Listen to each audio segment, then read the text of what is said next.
আমরা সকলেই জানি যে মহাকাশে প্রথম যে সারমেয়কে পাঠানো হয়েছিল তার নাম ছিল লাইকা, কিন্তু এর পেছনে ছিল একটি বেদনাদায়ক গল্প।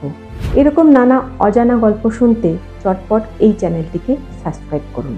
লাইকাকে মহাকাশে পাঠানো হয়েছিল নির্বাচন করে ঠিকই, কিন্তু মহাকাশ থেকে পৃথিবীর বুকে কিভাবে ফিরে আসবে সেই পরিকল্পনাটি কিন্তু মহাকাশ বিজ্ঞানীরা করেননি। কারণ 1957 সালে মানুষ মহাকাশে যেতে পারত, কিন্তু ফিরে আসা ছিল অসম্ভব।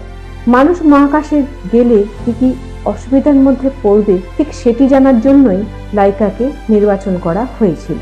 মহাকাশ বিজ্ঞানীদের মতে লাইকা রকেটের ভেতর টানা 7 দিন পর্যন্ত বেঁচে থাকতে পারত, কিন্তু রকেটটি যখন ওড়া শুরু করলো তখন লাইকার হার্টবিট 3 গুণ বেড়ে যায়।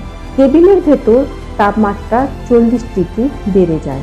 তার কিছুক্ষণ পরে অর্থাৎ 6 ঘন্টা পরেই খবর আসে যে লাইকার হার্টবিট স্তব্ধ হয়ে যাওয়ার কারণে লাইকা মারা যায়।